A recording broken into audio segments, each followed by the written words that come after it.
it's already 23, so if it can't be 20 more than 22, it's already Barbara. Without the space, you would have no space between Barbara either.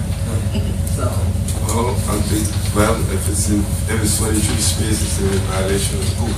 right, so it's going to be a violation. So we need to 24. stress it. Move again, so on, if I may, see everybody will blame for Brown for going to court. It's the very thing we're trying to avoid. Judge Robert Malloy verified that if you do what you want, now you don't pass 22. You know why I say come to 23 now? So, It is 23. I know, I'm saying there's no way to put a space, and you can't take off the H up and in to make it tosh. You can't take off the K after the name and call it Jack. So, Well- let us decide how we're gonna have Mrs. Fox notify the young lady after the fact, even though the people saw her name there in the head, because the motion was made to have it nicknamed or pass the titles and the practices. Mr. Williams amended it in St. Thomas, providing in code that it doesn't exceed 22, that's a number. So which one we want to do? Since we already had it on the primary, this board have to know, make it known pursuant to the statute. That is a compliance, Mrs. Fox will require, hello please, for a minute please. I tell her if we look on time before I can see her in. It's a board meeting, we will recognize you when we see her. I'm not on the phone, you're speaking. In order for us to do what the law states, we need to find a way to correct it. If anybody challenges it, we have knowledge that it was challenged and recorded. So I don't know if the board want to address it, or we don't have any document from Mrs. Fox's deputy that Mrs. Barbara Jackson ever wrote anything or was advised of the number of letters. So absent that, we need to determine from Mrs. Fox or Mrs. Whitaker, did any of you notify Mrs. Jackson of the compliance with the statute? You, Mrs. Whitaker, you see? That's not a question. No, the question first has to be answered. I'm asking, if you or Mrs. Fox just says no. If you or Mrs. Fox notified candidate Barbara Jackson, McIntosh, of the requirement of not more than 22 letters in her name, you tell me your answer and then you can go ahead and say anything if you want. Just for clarity, the supervisor was in charge of the notice of defects, and she advised that is her within her. She did what? She advised that she was taking care of notifying the candidates of any defects and so on. So I would say the answer is no, I didn't notify any candidates. So then, that answers what show you got to take the part. So but I just want to ask a question that I had. So just for clarity, when we talk about spaces are also characters. I thought we were just counting the actual characters of somebody's name, not the spaces. Mr. You finished, Mr. Luttiger? Yeah, it's not characters or You finished? hyphens and periods. Mr. Williams? You finished now? Mr. Williams? Yeah, to the best, just answering that to the best of my knowledge, spaces is spaces, number of characters, anything that adds up to 22 spaces. I don't know if we have changed it. It includes spaces of Right, everything. yes. And that's why I got up to 23. So what I'm saying, beyond what we're saying about Mr. Ross saying he thought it was a mistake when there was no space there, this is still a mistake because you would have to get rid of the space between Barbara and Jackson to make it be in compliance with the 22. So that's what she needs to be told in case she wants to change her name to something else, so it doesn't run all together. Basically, because the space is for letter. So if we can have Mrs. Fox, since it's your responsibility, as mentioned, she can have her name as Barbara J. Macintosh, she can put a nickname that they might know her, Yeah, in the street, and then she can say what she wants. We can do that, we have sufficient time, a 3-day time, we can let her know by Monday to let us know. Since Friday, we have a meeting in St. Thomas to determine the candidate's name, so we don't want to wait past the time for she should come back and say, I tell me not. Yes, Mr. Williams. Okay, just so we can move forward. The recommendations that we're looking at is moving the red, which represents the contest for governor, under the blue, which is that of delegate, and providing the appropriate number of spaces for write-ins. Moving possibly if we can do the yellow section, which is the contest for senator at large, up to the top of that middle column, and allowing for the recommended number of write-in spaces, and moving the green section, which is the Senate, right under the yellow in the middle column, allowing for the Board of Elections to fall under the senators in the third column. Because that's what we recommended. Well, I'm saying if you could have 7 spaces. And that's exactly here, what I just highlighted, yes. Here, or you move these up Move here. this over here, move that up, and wherever it stops, then put a board underneath it. Under the section of senator, will be more spaces, Mr. Williams, if you put the red, gold, and gold, no?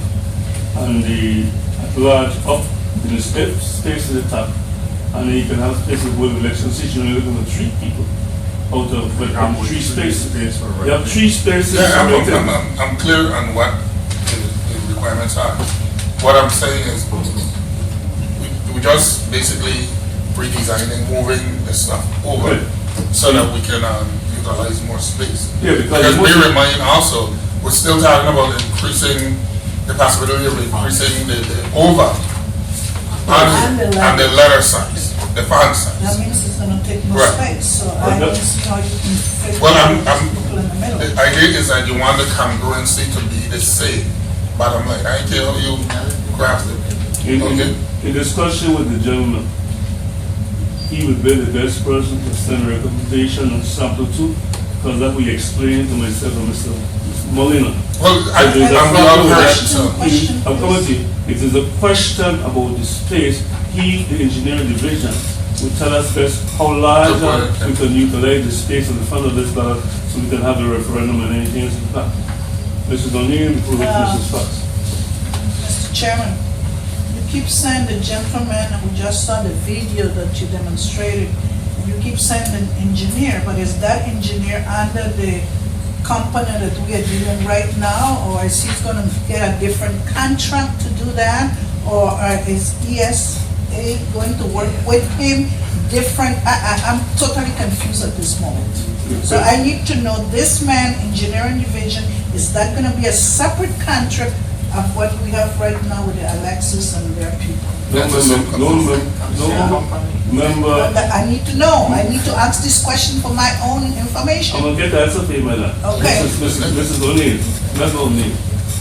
The same gentleman that was there with me and Mr. Molina, his name is Ken Cabrera or something like that. He is the Vice President and Engineering Balance and Design for ESMS, the same room that myself, yourself, Ms. Wells, Mr. Williams, and Mr. Molina was in the introduction from the beginning to the end. That's his name. Ken, Mrs. Fox, I gave you a call, right? Mr. You have a card also? So anybody have any question on where the man work? He is not involved in a new contract with another corporation. That is Mr. Ken, Vice President Engineer on the balance styling and demand. So that's what was suggested. I think Mr. Williams said he spoke and had some questions also. So he's not going into another company, the same ESNS company that we have the contract with, for the machines and the poll books. He's not going to contract we're talking about. Okay. Yes, sir. Mrs. Fox. 2 things. Hold on, please. For the record, Yes. one is correct, spelling of his name. Thank you, Mr. Because I don't want anybody to say that. His name is Ken Carbolino. and his phone number is 402-970-1215. You have a website, kdcabadillo@esnsvote.com. Anybody else have any interest in it is there. Okay. Registration drive, what they call it, expo out front here that they've done a couple of years ago, you can look at that. The early voting policy and procedures, which was going to be discussed again at the joint board meeting. But some of the concerns that came up last week at St. Thomas meeting was the certification of machine. I was discussing that yesterday when Mr. Terrell is aware of it. So we have to look at our calendar because now you have to back the certification up for maybe that machine or a few machines if we're going to be using a machine for early voting. We're also going to look at personnel, because I know I have 2 persons maybe out a week in the beginning of October, so I'm recommending you may need to bring in 2 clerks. You really don't need e-poll book, they could do it on a computer, just going into Power Profile and pulling up the persons to say they're registered as an early voter. But we need to look at policy and procedure, how we're going to implement. This building is different than St. Thomas. I know we're talking about leaving it in here in the conference room, so just like they do now, they come in, get the absentee application or whatnot, ballots, and they come in here and vote. So that's some of the options. The board need to look at how we're going to set up for the early voting. Again, we don't know numbers, projected might be a large crowd. But it's still back and forth with the law. Again, they're going to be discussed at the joint board meeting. Some clarification need to be done for the wording. So again, if we're looking at it, we need to move post haste because 2 weeks in October, it's like right here.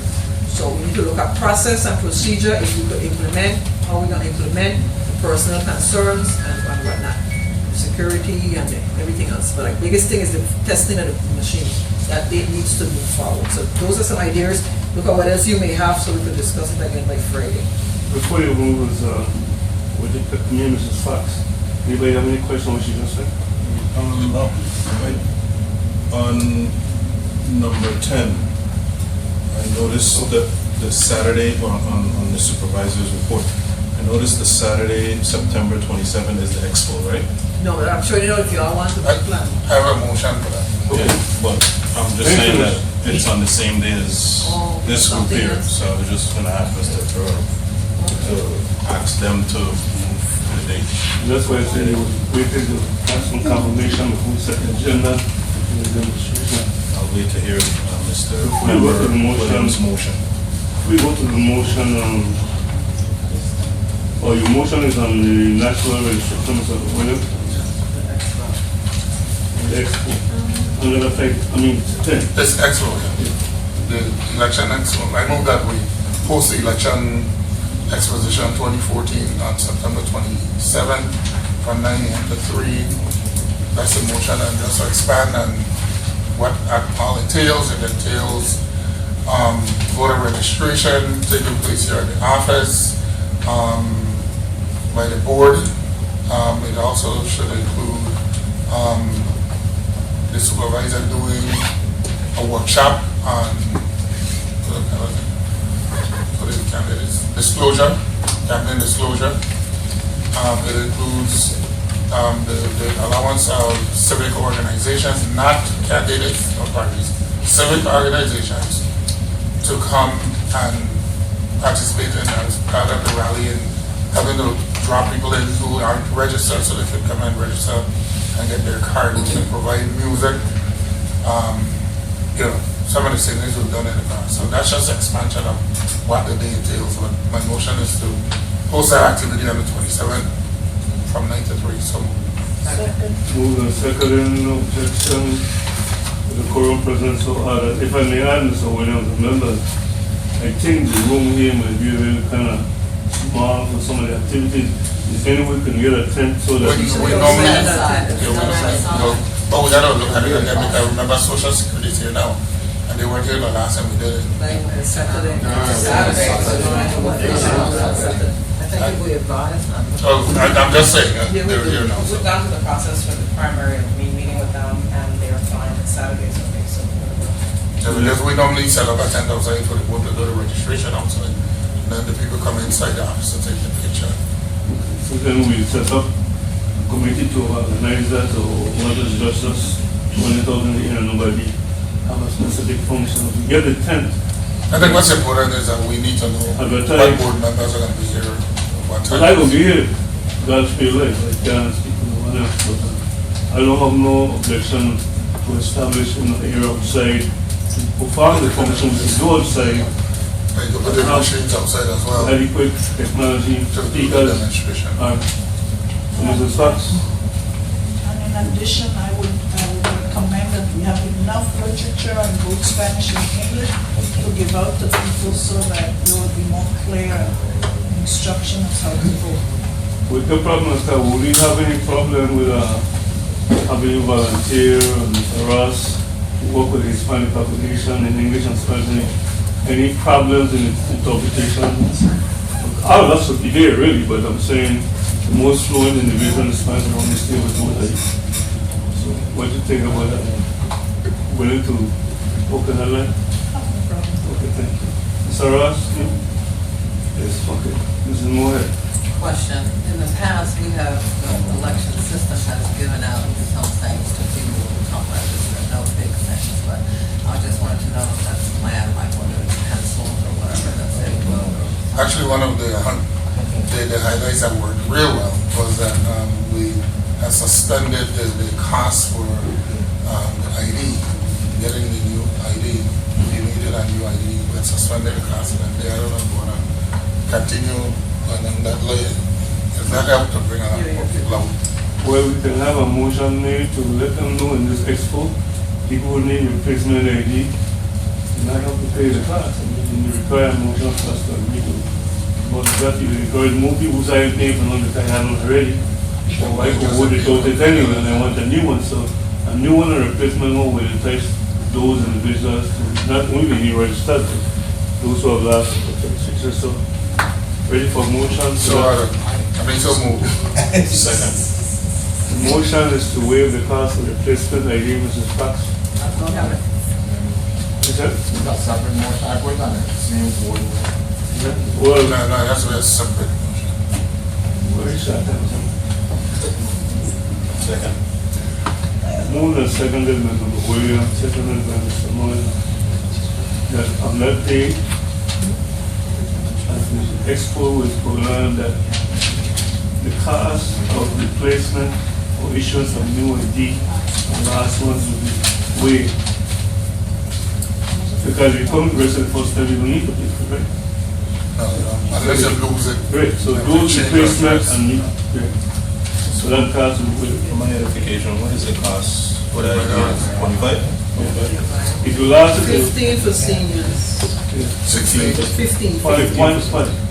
So the seniors and everybody who last did a whole new one, will get one free for taking part. Would there be a requirement for taking part in anything or just come and get it?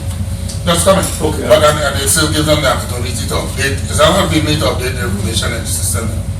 There are many people running and living all over the place and still haven't updated their registration. The inquisitiveness would encourage them to come because I'm sure Right. they are there and have the same access to Mr.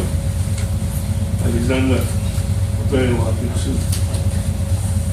Anything for Mrs. Mohan? I have a question, and this is not to consider now, but I just like us as a board to start thinking about it. Most places in the States do not require voter IDs anymore because they find it too repressive. I mean, it's primarily Republican candidates that want voter IDs. And, no, well, that's the truth. And all of the stuff, all of the pushback from different organizations, civil rights organizations that are stopping people from having more impediments to vote, have stopped the need for having voter IDs. I just think it's something we should examine and see how, and again, I'm not talking about now, but we've just never had that discussion. And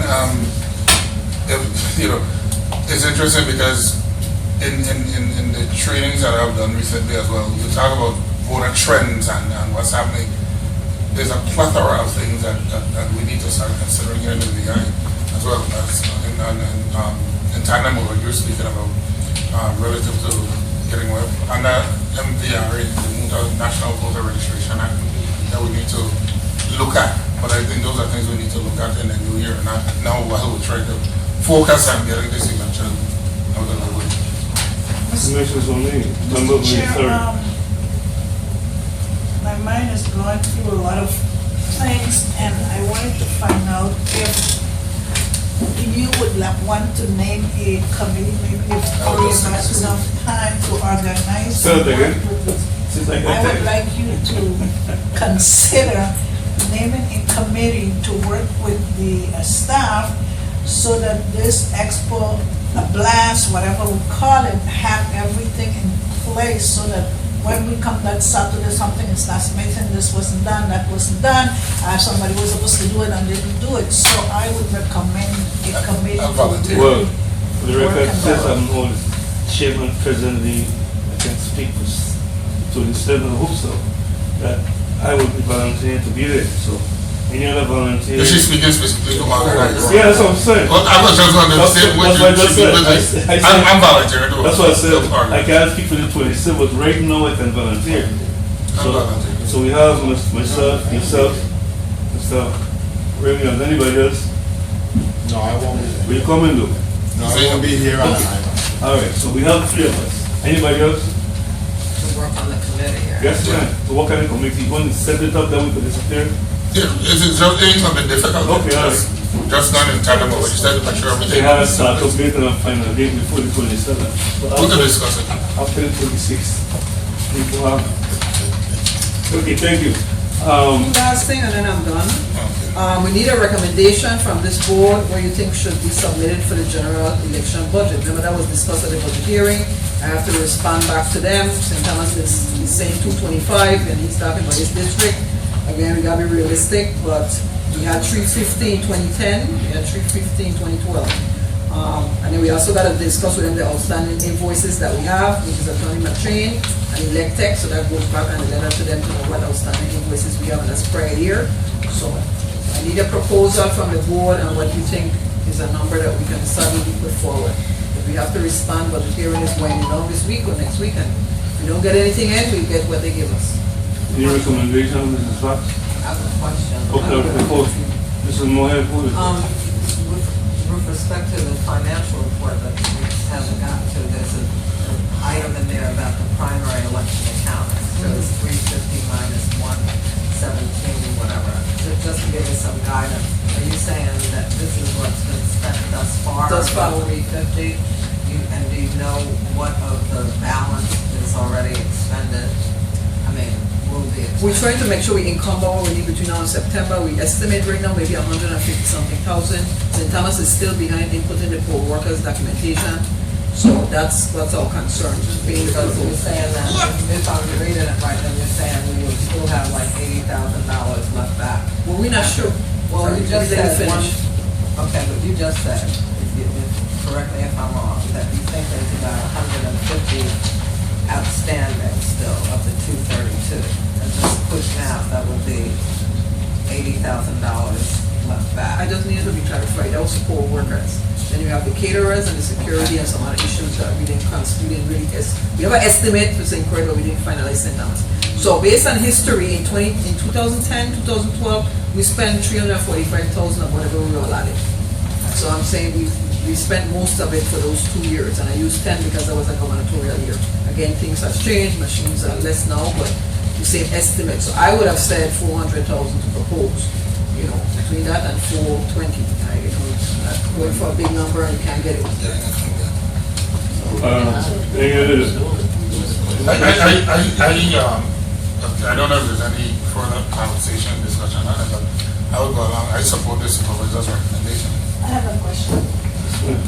I see Attorney McCain. Hello? No. No, I was telling him something. Go ahead, sir. Acknowledge me. Sure. I see Attorney McCain here again.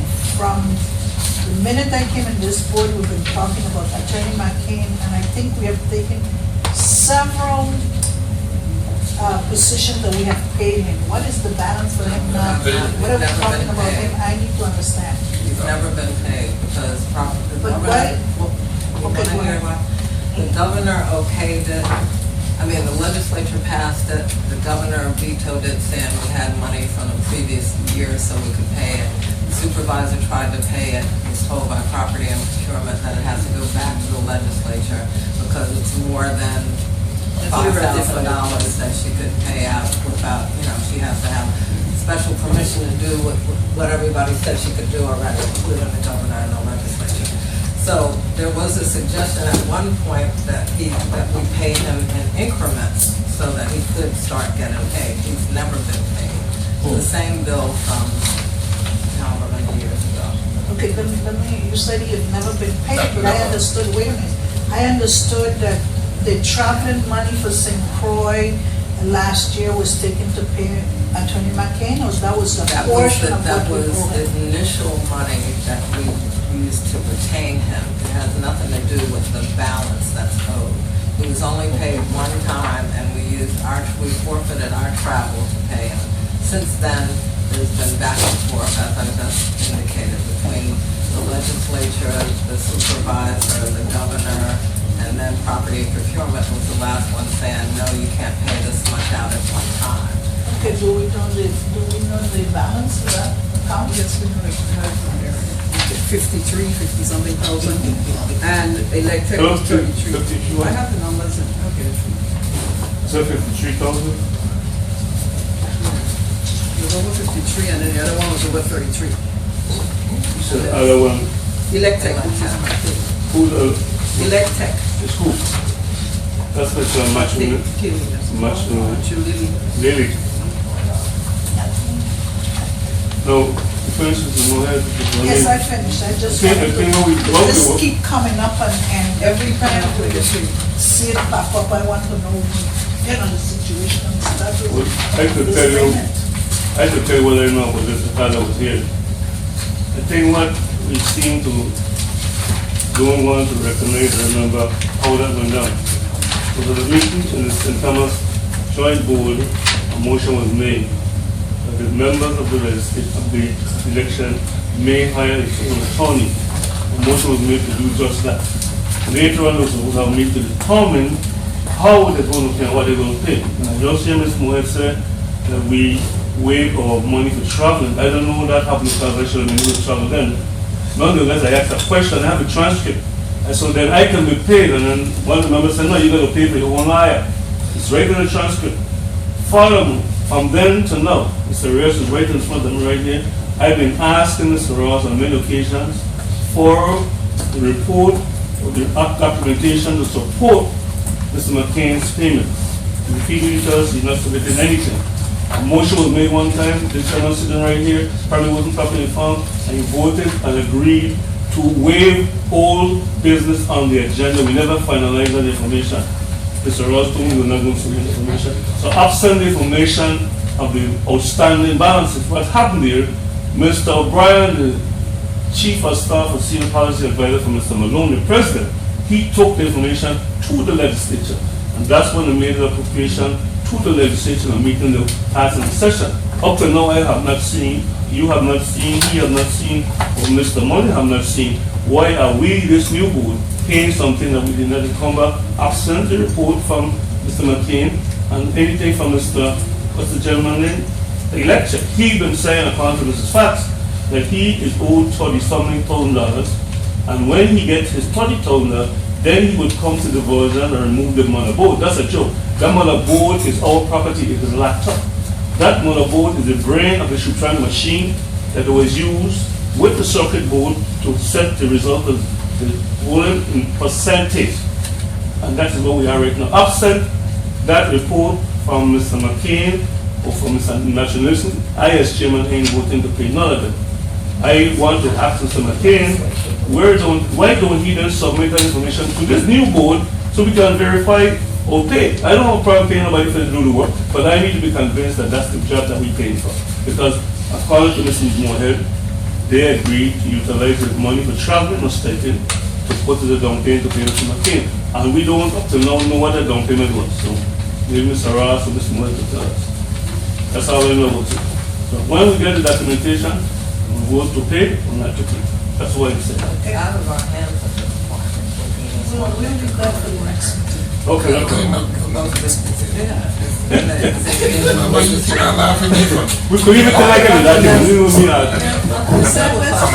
Let's leave it for. I might motion, Before we go, Mr. Tucker, finish.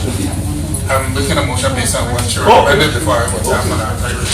The motion is to accept the supervisor's recommendation from this body and move it on to the joint boards in the amount of $400,000 for the recommendation for the appropriation for the general election. So The move and seconded. Roll call. any objection? Here, no objection, the members, the president, so I accept from Richard, Mr. Williams. I think there was a portion we needed to address at number 9. When, I don't know if you considered the 400,000, but I'm sure we need more than 400,000 because the ADA fund, thousands of dollars there that is needed and for the acquisition and equipment and supplies for compared to ADA report. I think Mr. And I told you I had a motion to address some of that as well. No, I'm saying I don't want to pass it and then address it because those equipment and supplies are necessary after hearing the public, the voters, and our judges at the poll. So those items were, I think, approved when we were here. I think you were gone, but I think Mr. Ross was very good. Mr. Mullen is sitting, he said he's only approving everything that we hear today, except that anything that's come. The only thing that came after was the, what they call the junior, which is a corner voting station for the ADA.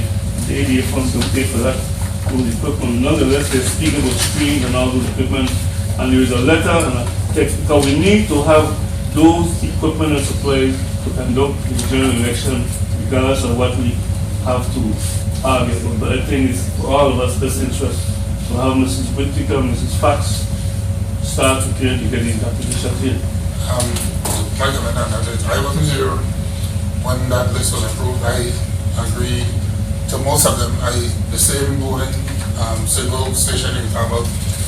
Like I told you in California, I don't think we need a single. We probably need to invest in more of the quad fold, because there is a portion of that quad fold that people with disabilities can use. We spoke about it when we met with the judges. The recommendation was made long before that, and instead of investing additional money for that, let's spend that money and buy more of those quad folds instead of buying those singular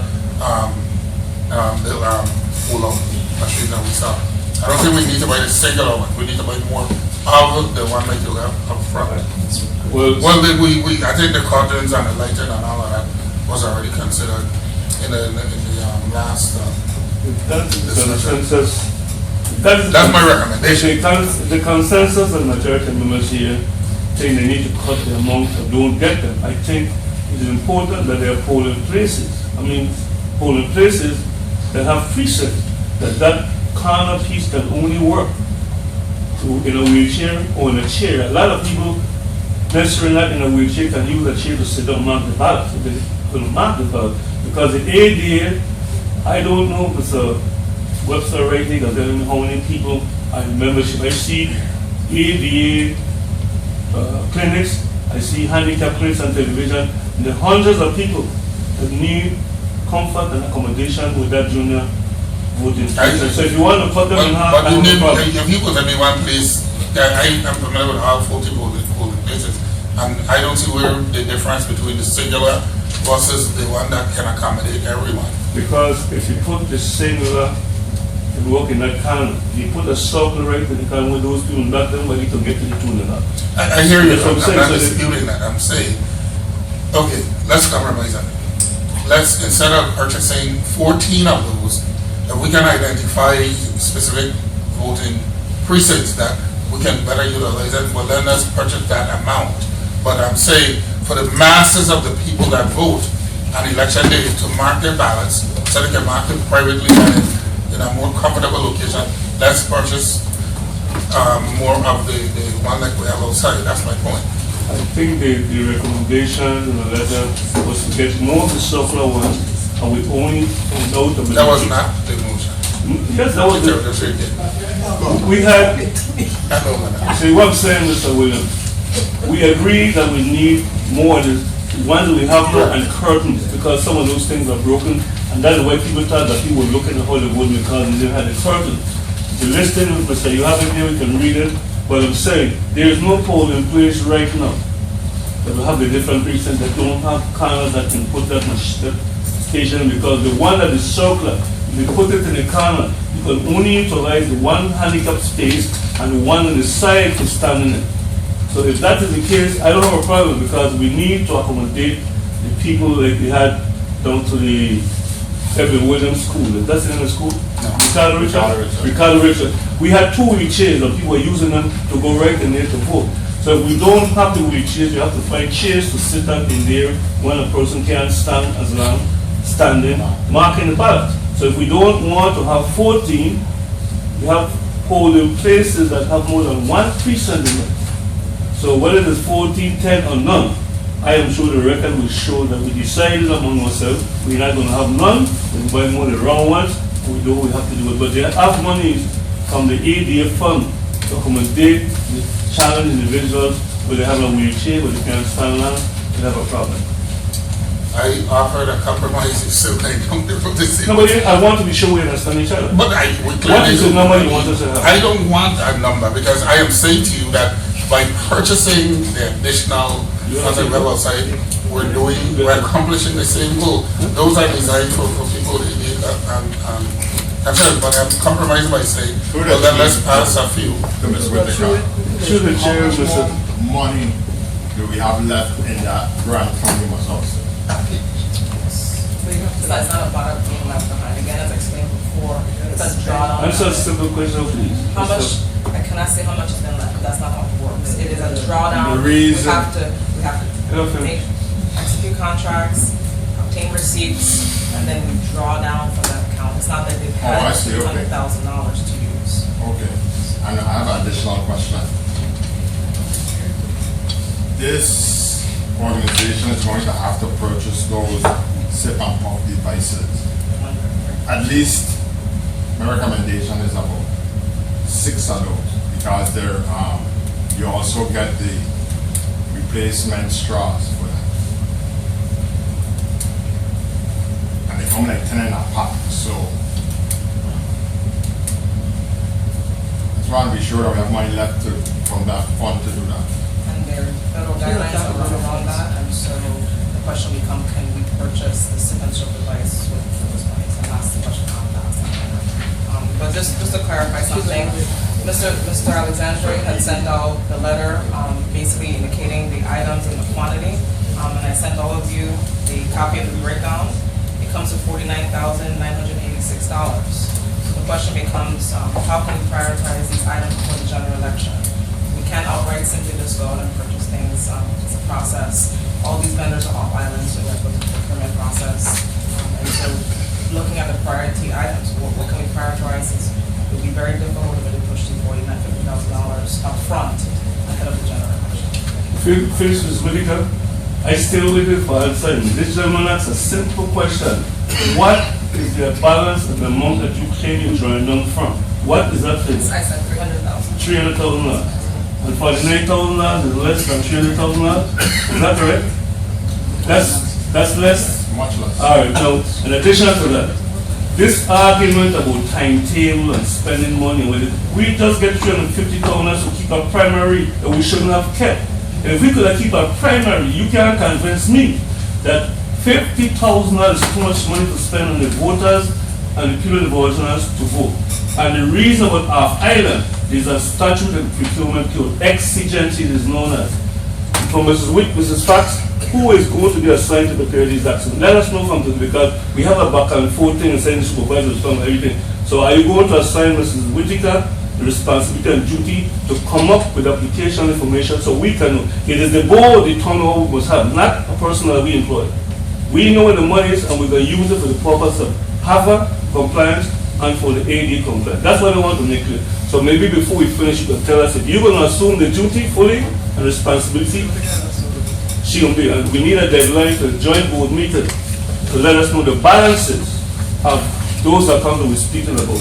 And for the record, from Election Source Magazine website, all the websites is on here, was to Mrs. Carolyn Fax, and it's copied to all the governors and everybody, the deputy supervisors and AD compliance coordinator, the stuff in the bond, right? You have the letter. Let me finish now. Let me say what we're looking for here. As chairman of the board, I'm recommending, after we heard from the people and from the exit meeting, the 2+2, from Election Source Magazine, the website is here, 100 items PS99 LED clip-on light so that people can see in the voting station the voting booth. 25 items 6D corrugated cardboard, $7 each. Those are the things that you complain that some of the workers could have stayed on the side and see how they were voting when they marking the ballot. That is a need, we must have that. We have another concern of item B400, BOE scanner privacy station, the same thing that goes on with automatic machine when people are being assisted and asked questions as they mark the ballot. One item with PS and 50 key box, $54. 20 item SG222 single-sided, be prepared to show ID sign so the people can know when they come in, they don't have no confusion what we're going to vote. Another 20 item single-sided voter exit, people need to understand when they're going to finish voting. 25 item BB216 handicap will accept select voting booths. That is a station we need for the people who have ADA compliance from Mr. Molina, being Mr. Webster and his members. 15 of item BA51 sip and pop at 326. That ADA compliance is saying here. We have a right to provide ADA people with the law as it relates to ADA. We just got this report here. This is what they're talking about, so read it carefully. I am not going to make any excuse when we pretend we can. We have another website for ESNS, the same contract we have, 20 items number 87001 automark table with privacy sheet. That is a table where you put the automark, the person go to the table with a wheelchair or a chair and be surrounded and protected with the automark machine. People can still stand inside and see you. That's what we need to address. We have 25 blue ballot boxes. We need ballot boxes because there is no way that we can open those ballot boxes absent a challenge for recount. So those ballot boxes are locked, and all these machines have to remain sealed within 2 years at least. We can't go in there to open anything to check anything unless there's a recount. So we need to have those 25 new boxes and maybe more because we now have a next precinct or next polling place we have to establish for the early voting. And I'm speaking about early voting. All we need to do is to address the early voting section, and we did it here. The section we need to be concerned about is this affidavit because the poll book serves as the affidavit for verification, and the next section has to do with the challenge that they have in the affidavit. In addition, it needs to allow the board to determine the polling place for the early voting rather than present. Those are the only two things we need to establish to the legal counsel office, but this must be concerned about, and we have to make up our mind if we want to address those, in addition to the mention of Mr. Williams, because we need to have some way to meet the needs of the voters. Yes, Ms. Moore. With respect to letting legal counsel know what's going on, that's been done because if you remember, there was a discussion here whether I could informally convey that information. So I did the same thing that you're talking about. And actually, there was a conversation had with the chief of staff for Senator Giddens, because what happened was when the early voting thing was initially vetoed, some of the old language came back into it because they had made those changes with respect to the board versus the supervisor. They had not made the change about the certificate, but they understand that that's unnecessary. So I don't draft election stuff because it's a conflict of interest because I'm on this board, but the information that supposedly has been sent from Senator Giddens' office as conveyed to them to legal counsel's office. So that should be being worked on now. So then can me and Mrs. Fox, with the approval of the board, send a letter to Mr. President and Mr. Giddens, the primary sponsor of the bill, recommended those two particular concerns, the changes, who works closer to the governor's legal counsel. Those are the two items that concern we sat here with. What happened here, I don't remember the name of the legal counsel. I think Member Williams had sent an email telling that he was at the right to make recommended changes, but somewhere along the line, information get crossed up or misrepresented or misunderstood. There was a reference to Section 9 and the original proposal, but the Section 9 of that proposal was not the real proposal that was before the body. The Section 9 was a previous provision about real estate something. So what we really need to address is the section about the the board versus the supervisor, and the section requirement of the E4 versus the certificate of challenge. Those are the only two texts, so maybe we need to have a letter drafted to let them know, this is what we have a concern with as we move ahead. Only those two things are needed. Okay, Yes, Mr. Ross? Were you saying something, Mr. Moore? yeah, the only person you would need to let know is Senator Gibbons, because he would be the one asking for the amendment. No problem. Except that you know how we behave sometimes. Says that, how come you didn't tell me and you give me a name on it? And that kind of thing. So if we can let all the members of the legislature know, they would know that he have the information rather than saying, how come I didn't get one when the time comes to the floor, so you get copy of it. So I don't have no problem calling it. Mrs. Who? Yeah, I thought it was Mrs. Rock. Mr. Rock, sorry. There's a section in the early voting, under section E, that reads, each district shall at the minimum operate a total number of equal voting sites for the general election for which the district operated in 2012 election. That needs to come out. Otherwise, we're going to end up having a minimum of what?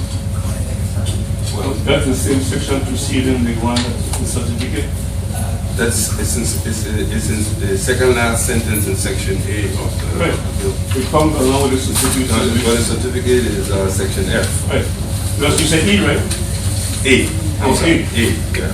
Because I think what was done in the fashion and pattern information of Florida, and somewhere along the line they did not use an authoritative board to designate polling place, rather than having for each polling place or each station. So that's what we need to address, so we can write it, and Ms. Moyes recommend we send it to Mr. Gibbons. I will recommend that we send it further copy to the other members of the council. Well, I didn't get a copy, so I didn't know. And also the president, because he's the one that's going to have to call the special, and all the votes going to be needed to bring it forward to the amendment as we stand in 18 is subsection 6. Most cases, the session is supposed to be in September. Within September. This is, So is the date. But the- Yes, sir. What is that? There's a rules committee meeting, I think, on the 22nd, or something like that, so it would have to be after that. Is the 22nd a weekday? What happens if we submit it before they put the signals, at least we can have the discussion? No, I'm saying as soon as possible, because all I'm saying is usually a session follows rules, so it won't be before the 22nd, but it should be soon thereafter. It has to be by law, session.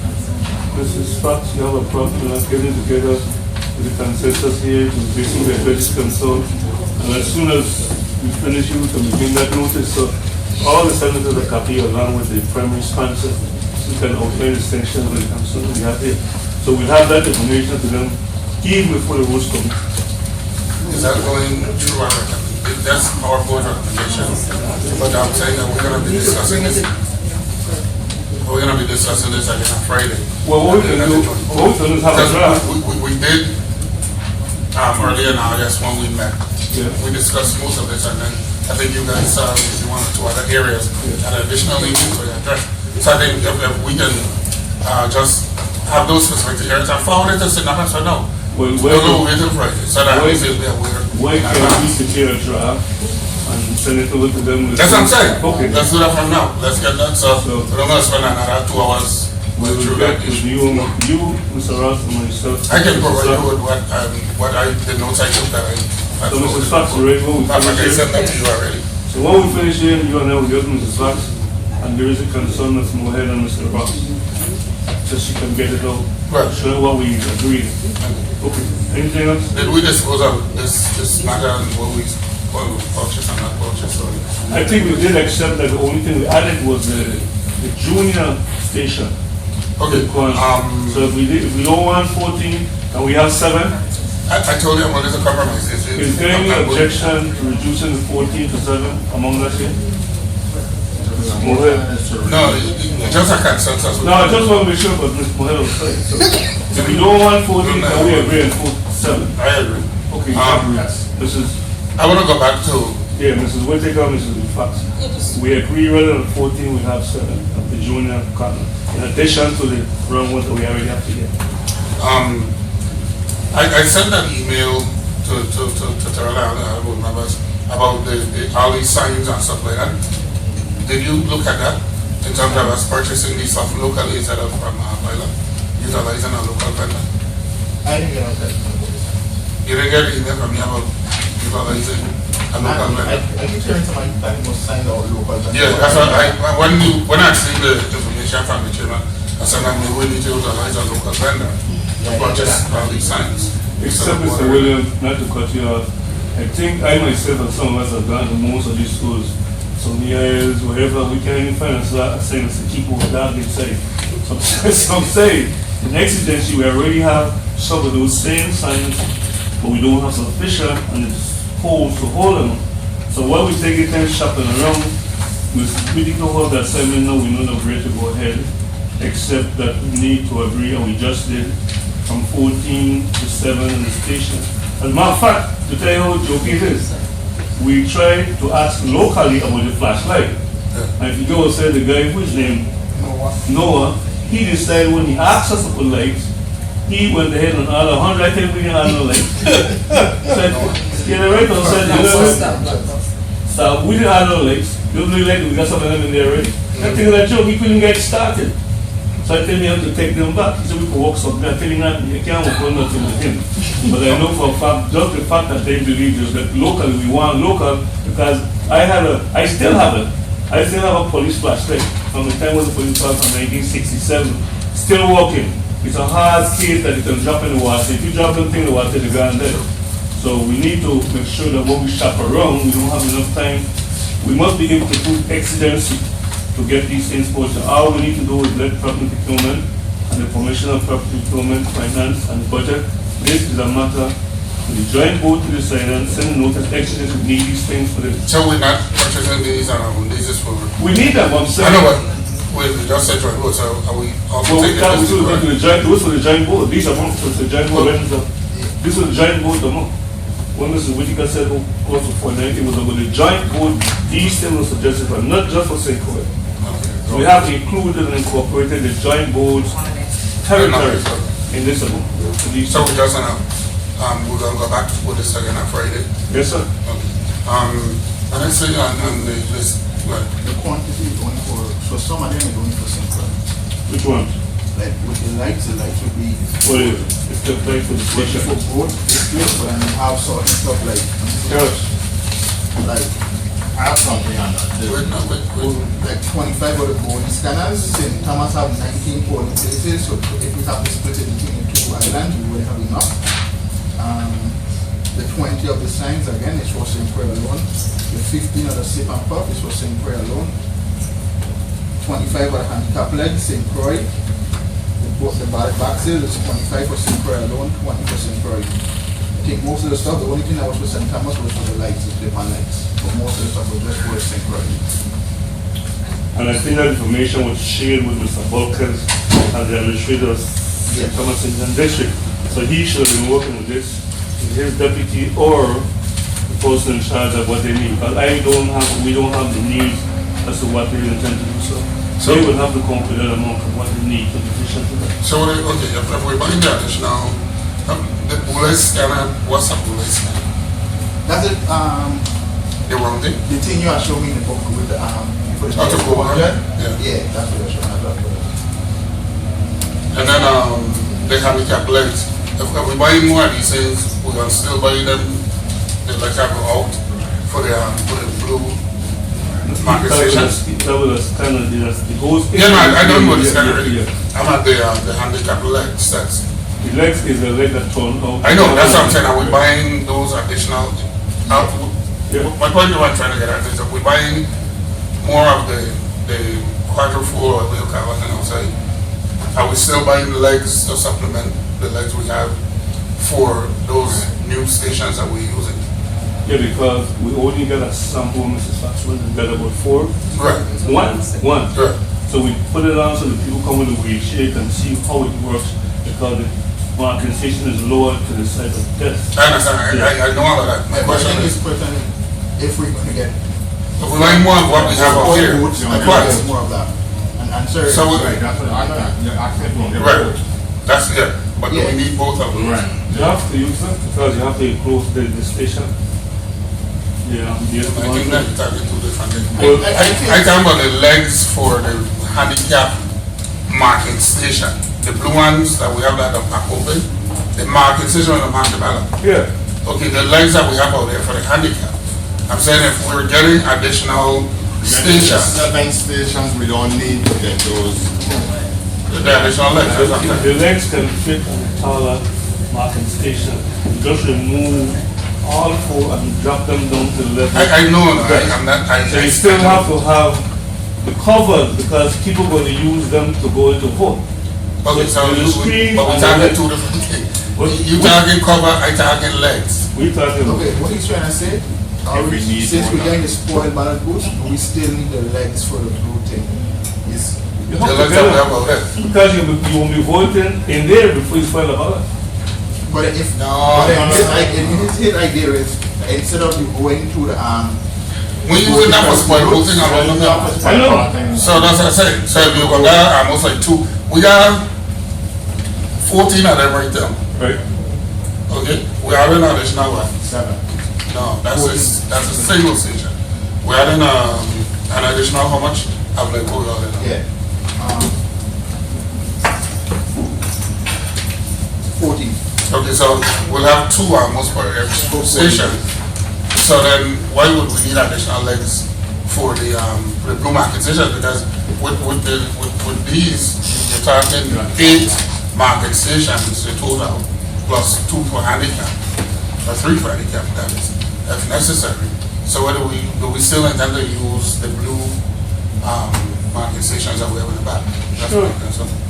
Because we used all what we had for the primary, you had to Ricardo Richards. How much we had there? I think that like, no, everybody had like 8, 10 Okay, we didn't have sufficient enough in there to use in the station. We have to have more stations in the general election.